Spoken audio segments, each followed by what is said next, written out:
All right, hi everyone.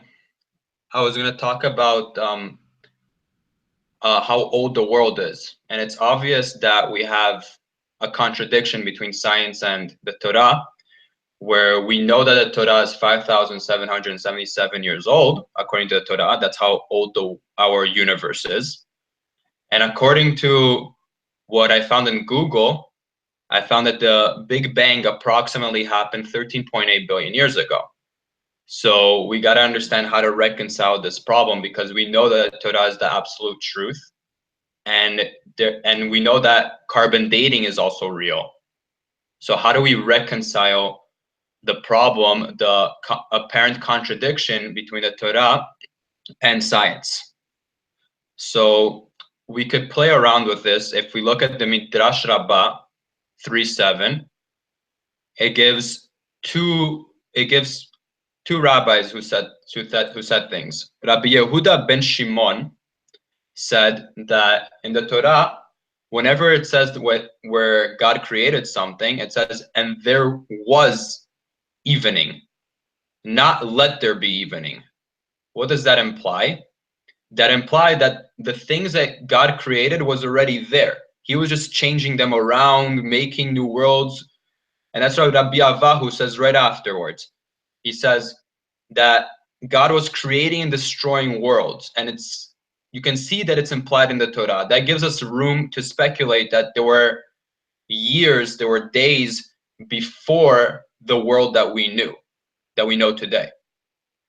And in Masechet Sanhedrin 97a, Rabbi Katina says the world will exist for 6,000 years and for 1 millennium will be destroyed. In other words, that each world was 7,000 years.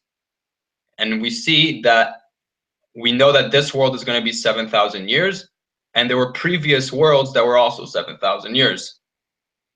The Sefer Tmuna, that was written by the Nechunya ben Hakana, he says that there's 7 years that this 7,000 years of each world have 7 cycles. In other words, there are going to be a total of 49,000 years. We're still not at the billions, but we're getting there. And there's a lot of opinions that disagree with him and all of this. I'll get to that later. So Rabbi Yitzchak ben Shmuel of Akko, who lived in the 12th century, the 13th century, who was a student of the Ramban, he wrote regarding the Sefer HaTemunah the following quote. He said, I, the insignificant Yitzhak of Akko, have seen fit to write a great mystery that should be hidden. One of God's days is 1,000 years, as it says, Ki elef shanim be'enecha keyom etmol ki yavor.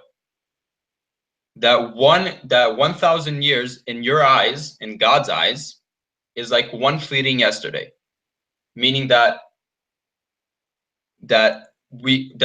let's say we have 365.25 days, 0.25 days in our year. That means that if you multiply that by 1,000, God's year is going to be 365,250 of our years.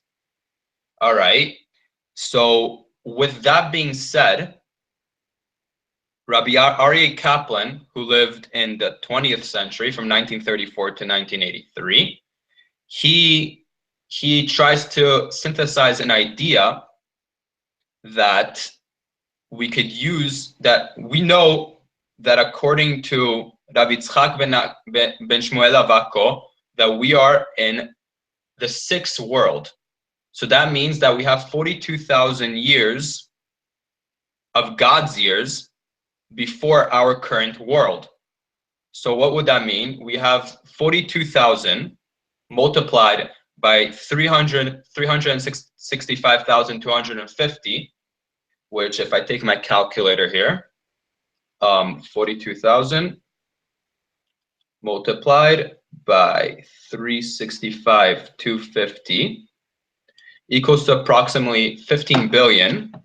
good. So we're getting around the number 13.8. It's not exact, but you can see that the Torah knew that the world was billions of years old, according to some of these opinions. According to Rav Yitzchak ben Shmuel Avako, the Torah knew that. Many opinions disagree, obviously, and we don't have an exact number of 13.8, but we could see that the world, that science could coincide and could be reconciled with the Torah. Now, and the biggest reason why this is a good proof is because Rabbi Yitzchak ben Shmuel Avako lived 700 years ago, which means that we never had this question. We never had the question of how old the world was 700 years ago. The atheist movement, the science movement, they all discovered carbon dating and all of this stuff. They discovered it now. And from the fact that there was a rabbi, there was a Rishon, Rabbi Yitzchak ben Shmuel Avako, who was able to figure that out before this ever became an issue, is the biggest proof that the Torah is real. That everything that it says could coincide with science, and it did. And now, what I would like to say is something else. I would like to say that in the beginning of his quote, Rabbi Yitzchak Shmuel Avako, he said, "I, the insignificant Yitzchak of Akko, have seen fit to write a great mystery." Why does he call it a great mystery? Why are we not supposed to know this? Like, he wrote it and we're not supposed to know it. He obviously wrote it because he saw that's going to be a problem nowadays. But he obviously saw that it's a great mystery. So why is he doing that? Why is he writing it? Why is it a great mystery? What's going on here? So we could say that it's a great mystery because not everyone agrees with him. Science is still trying to figure it out, and we shouldn't be like speculating. We shouldn't be looking into these things, because if you're going to try to prove that the Torah is real, you're going to spend your entire life doing that, and you're not going to be able to get what is inside the Torah. There's so much inside the Torah, and there's a Masechet in Nedarim, Masechet Nedarim 3a. It says, B'dibra Torah belashon bnei Adam, which means that the Torah speaks in the language of man. So when it accounts all the things that happen in Parashat Bereshit, it's talking in a way that we humans can understand. So we're not supposed to be looking into the truth, how it all makes sense, how all this makes sense with science and everything, because the Torah is not talking about scientific truth. It's a waste of time.